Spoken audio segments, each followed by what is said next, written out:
So this was the finds at that Messina show for me.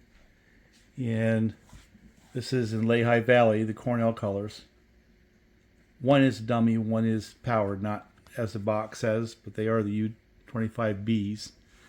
And the reason why that engine is interesting to me is one of those showed up on the Finger Lakes in Lehigh Valley colors.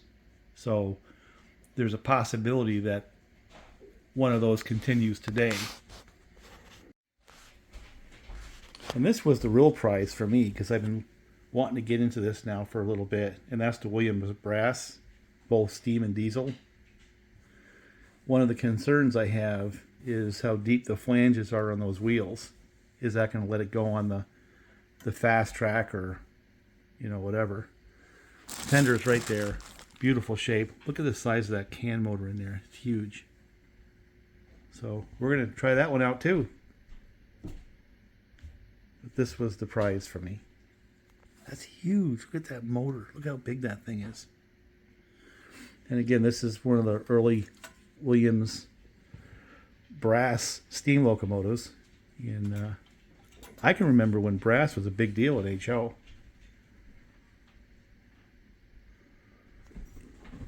Now, the one thing I'm slightly disappointed is it doesn't have the Pennsylvania style boiler, so we're not going to label it Pennsylvania. We're going to come up with a different road name for it because it's more of a true Pacific than it is a K4. I was hoping for something a little more K4 like. Of course, I didn't really look too close based on what I bought it for, but very nice anyway. It's my first brass Williams. So these are the finds on the show for me.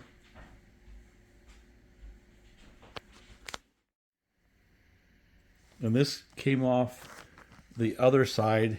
That little piece needs to be fastened. It's really the same as that one right there.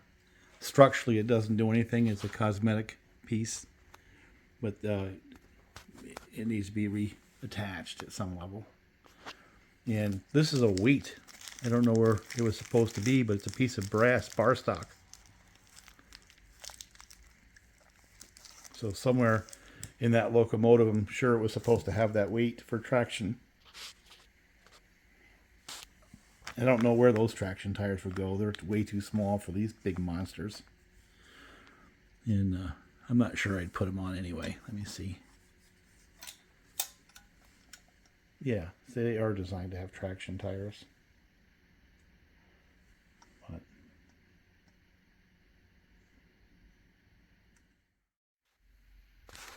so that brass Williams wouldn't run. It was pretty locked up. So it had a little bit of a nervous breakdown.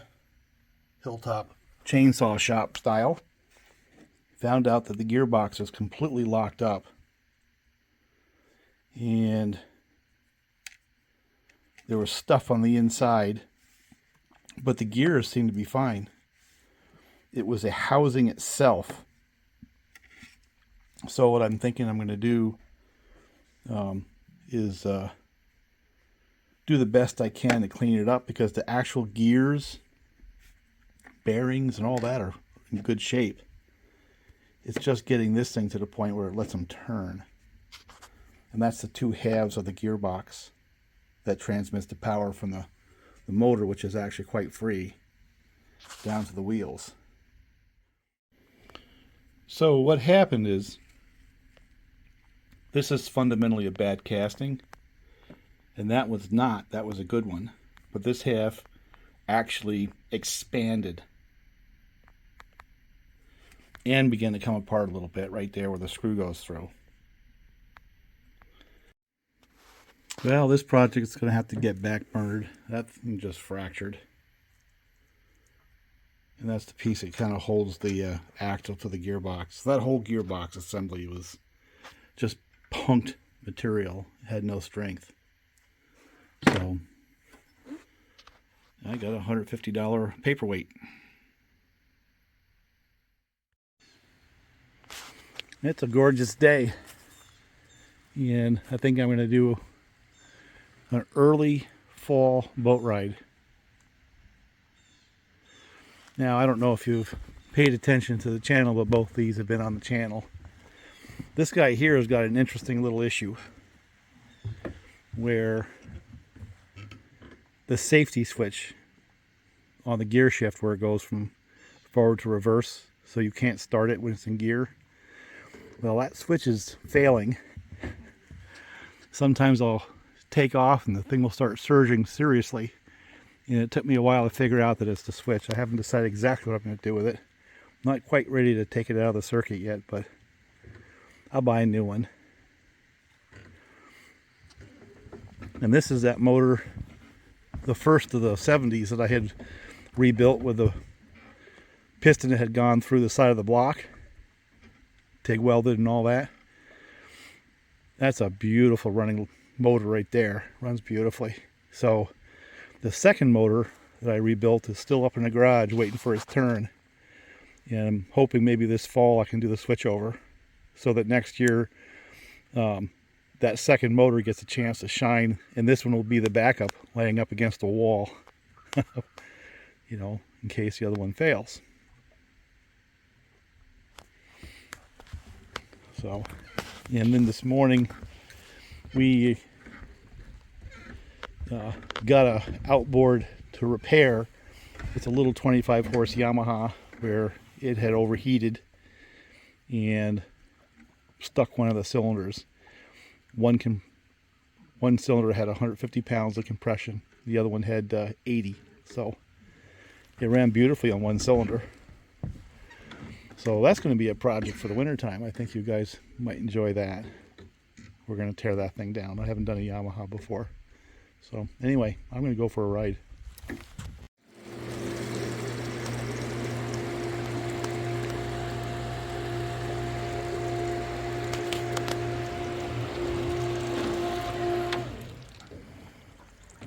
Yeah, that's what I do. I leave this boat in, and I've got that sump pump sitting right there. And when there's enough water from rains or whatever, it does its thing, right? So it really doesn't matter whether it rains or not on this boat.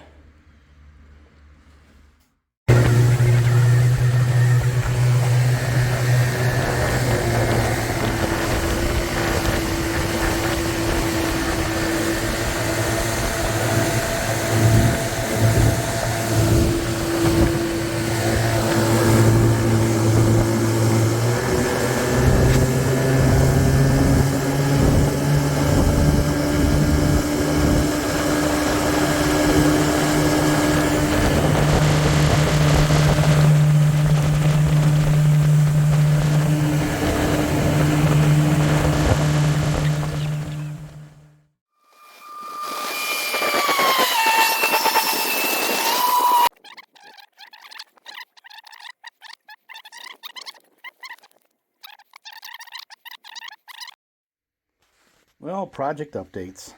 This one right here is back to being a paperweight. I was able to find some gearboxes for a different Williams model that looked the same, but they're ever so slightly smaller in every dimension. So I'm not going to be able to retro or anything else, so I have to come up with a different solution to make this run again.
Now this is a modified gearbox. My wife took the gears and swapped the bottom for the top.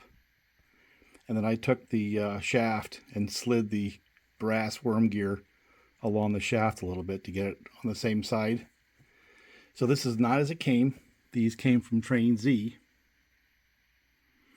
The question is, will this gearbox from the Hudson modified work on this early generation?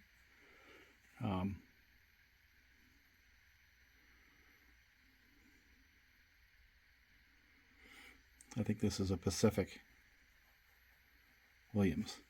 One of the things we ran into was the worm gear, the either end, the leading edge of the worm was actually digging into the housing, and I think that's why they were tossed.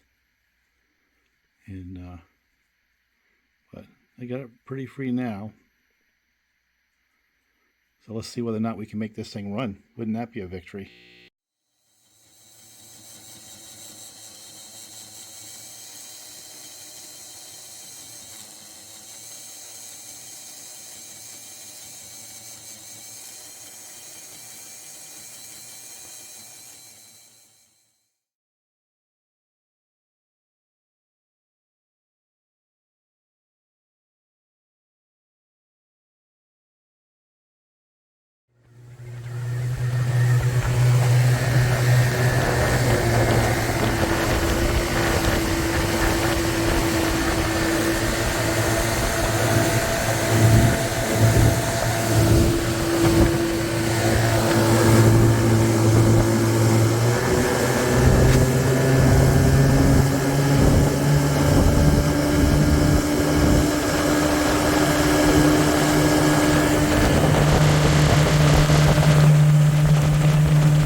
Yeah, there's a lot of current right now. Look how shallow it is over there. It's kind of low. I want to see if I can get into this cove over here. I don't know if I can, being as low as it is. It's probably about 2 foot low.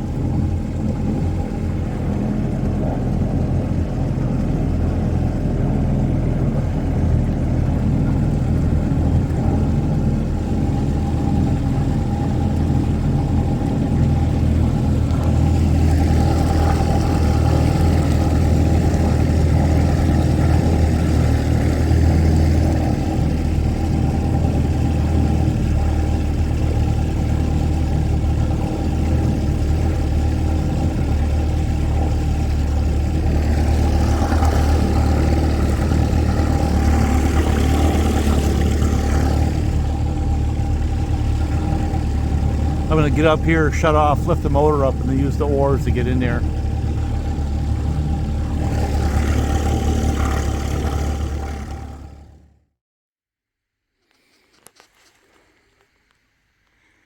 See, it's way too shallow to motor into this. But you can paddle into this, canoe or oars on the rowboat or something like that. And it's off the river, and there's a bunch of geese and stuff back in there. Look how low it is, though. I don't see any fish. I've been looking. But that's why I have that motor. And that's why I have this boat. I have more fun with this little thing than any fancy power boat could ever give me.